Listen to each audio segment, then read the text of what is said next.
Welcome to the Allo Capital podcast. If you're just joining us, this season we are summoning Allo Capital, a new spinout from Gitcoin that's designed to build the capital allocation layer of the tokenized internet. We think there's big upside here. Capital allocation is a multi-trillion-dollar design space. VCs, governments, NGOs, and DAOs all have to allocate capital to survive and thrive.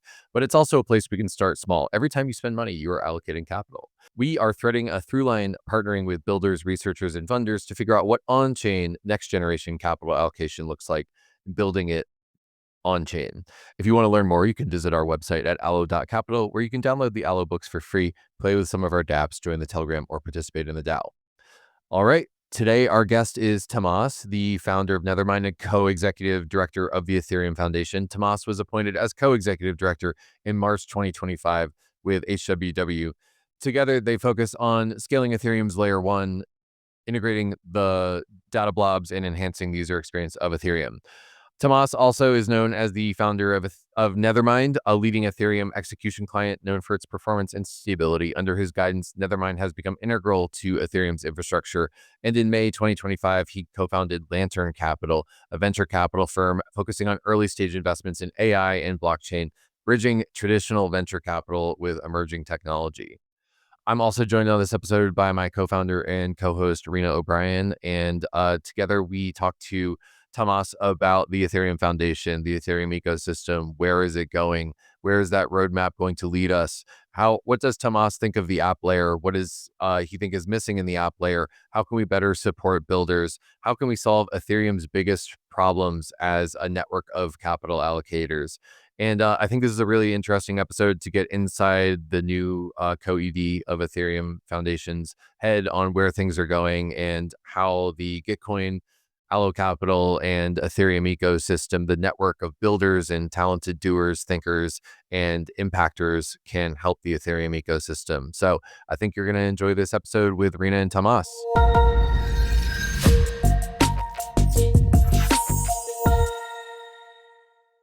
Hey, Tomas. Hey, Rena. Hey, Waki. Hey, Tomas. Hi, everyone. Tomas, you want to kick us off with a intro? Sure. Hi, I'm Tomas. I joined Ethereum Foundation as a co-executive director with COA 2 months ago. And before that, for a few years, I was working on Ethereum core development, infrastructure, building Nethermind, and also working with a few companies in the space. So the board of Starknet, building TwinStake, institutional staking, as working with Flashbots, building Euler, the DeFi protocol. So quite a lot around Ethereum. And before that, a long time ago, it was traditional finance on technology side. I was working at a hedge fund called Rockhouse Capital, and before that at Citibank, working on the FX Dart team. I'd love to start by just checking in. It's such a whirlwind of an industry right now, and it's a time of great change, and you're sort of in the eye of the storm. How you doing? Yeah, doing great. I think that's maybe because so many people are expecting some changes without even maybe specifying that much what they need. So everyone is supporting whatever change it is. I feel there's a honeymoon. Everyone is super nice and willing to collaborate. I think that maybe also the realization that there was a lot of changes and opportunities in the industry. Also, the word crisis about Ethereum. So everyone wanted to help and wanted to feel like, look, this is important moment strategically. This is important moment tactically. So if I participate in it, it will be important for me in the future. So that's what other people think. I imagine that. And suddenly you see a lot of voices like waking up after a few years and ready to fight for the values that they were fighting in the past, and maybe they already succeeded and partially retired, and now they think like, yeah, I'm needed again, and I want to help. So it's just fantastic moment to be active and to listen to people and try to just aggregate that and help others to execute. What are the biggest opportunities you think right now, especially while you're in honeymoon phase? Biggest opportunities for Ethereum, I think that's the finally green light for institutions to start using Ethereum. Suddenly, there's so many people, like there was probably new generation coming to financial markets and already building the awareness of what digital assets are, already being there and wanting to use it, and over and over again being blocked and stopped and said, no, we cannot touch it not because something is wrong with technology, it's not ready, or it wouldn't work in the future, it's not the future. They would hear that simply there is some regulator that's absolutely not allowing them to do that. So that change just unblocks so many people eager to build it and show that it works. So this is huge opportunity. And I think that another opportunity is that the moment that institutions having this green light, the general mood changes. Like that there's less voices that will tell everyone that this is wrong, that this is just crime or gambling, or so people understand. Yeah, like this really transformational technology that solves lots of problems. Borderless solutions, payments, new models of governance. It's massive, and then we'll finally reach even more people, and we see that this year as well. Like, it's a massive opportunity. How many users are being onboarded by the Ethereum ecosystem? It's now we're counting that in millions of people that actually will be ready to start using apps and payments much more readily, and we see uh, the prediction markets. We see payment systems, identity solutions, the AI solutions probably just behind the corners, and like massive boost of AI usage. So more than one opportunity, a lot of them. We are fixing Ethereum's marketing problem. Go ahead, Oski. Yeah, fixing marketing problem. Yeah, I mean, like just through the fact that there are opportunities now that we're talking so positively about it, and I think that also there is a question whether foundation should deal with marketing problem directly. Should it be understood as a marketing in the type of branding, logo, voice, the message, social media, like traditional advertising, or I think it's more really about Ethereum Foundation having strong communication, like openness to communication, clarity of voice, of strategy, a message that can be multiplicated by others, like amplified by others. And then I think there's lots of fantastic businesses built on Ethereum that simply advertise it. I was saying that now you go, like institutions go to L2P, go to Grow the Pie, go to RWA XYZ, or like the EthereumAdoption.com. They go to these dashboards and they see Ethereum logo and Ethereum name everywhere, and they use this name. So even if whatever L2 they're using, very often they remember so clearly that it's Ethereum. So that marketing happens, and it happens in a very strong way. Like this is technology that we use. This is technology that changes the world. This is technology at which we are looking and we analyzing. Technology that brings security to and permissionless access to the world, to the financial markets, and allows others to also exist, even if they're not maybe traditionally allowed to these markets because of being in the underdeveloped, like financial markets wise, underdeveloped spaces. Tomas, you and your co-executive director, HWW, wrote on the Ethereum Foundation blog a couple weeks ago that there's 3 major directives in Ethereum for the next 12 months: scaling the L1, scaling blobs, and improving UX. And you also just unrolled your values that you champion, which I understand have been consistent over many years: censorship resistance, open source innovation, privacy protection, and security. I'm wondering if you can sort of play forward your vision for what the Ethereum ecosystem looks like in 1 year, 3 years, 5 years out. If you were to play these values forward, could you paint us a picture of how you see the Ethereum ecosystem evolving from here? Yeah, sure. Taking all those aspects into account. So the 3 things that we talk about. So scaling a one means that this year we want to have 100 million gas per block on Ethereum one. Next year we want to have 300 million gas per block on a one, and then probably 2-3 years from now we start hitting with like the generational innovation around the one that will allow us to go further, 3x a year or even 10x, like some acceleration. So this probably will be related to the fast maturing zkVM solutions, or some other innovation that probably will be also driven by the accelerated research with modern tools. So this is a one, scaling a one.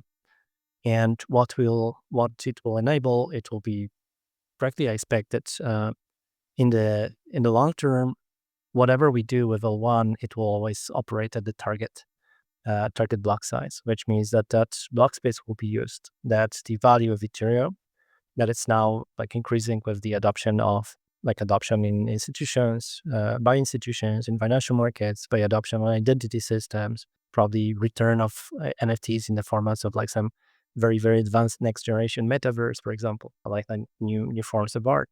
All of this will always keep the Ethereum at target in the long term. Like you might have this like short-term volatility, some kind of temporary doubt of the ecosystem about like is L1 growing in the future to support everything that we plan to grow on the L2s. Now coming back to scaling blobs, right? So why we say scaling blobs and not scaling L2, because I think it's our responsibility at the foundation and by the Cardiff ecosystem is to make L1 the like totally fantastic best platform for L2s to use to scale.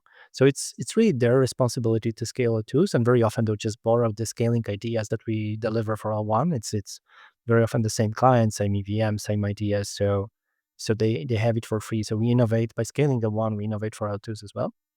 Where we scale blobs is say we give you the space to use to borrow security, to use the interop, to get the network effects, to use L1, but it's your responsibility to scale, to generate adoption, to market it, to distribute ETH, to build this interop ecosystem. Now, this means that in a year, we would like the L2s to operate with tens or hundreds of millions of users. We would like to see like 100x explosion of the stablecoins usage of real-world assets, tokenization solutions, the actual like identities on board with privacy secured.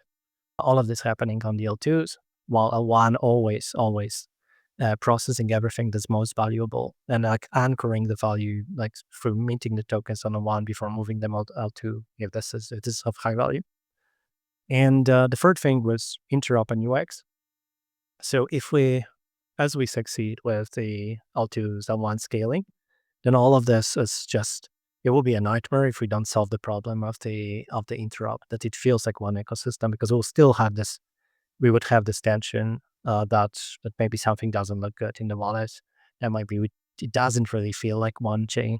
And this is part of the very important marketing message that it is Ethereum ecosystem, it is network effects, it is security that is shared, that is used from L1, that anyone who comes to this ecosystem always benefits from L1. So, and this is like enough of the, like these three things to focus on.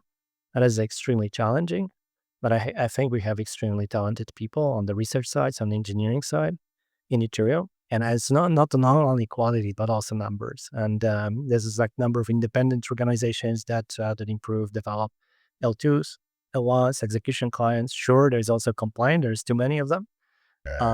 But continuously benefit from that. So like if you show that we can ship improvements every 6 months, then I think we'll stop hearing that there's something wrong with all core devs. So we have to show that like, and this is not a problem with just too many clients. It's just that we really failed for a while with coordination, and it's more of the operational side structure of ACT that we are addressing.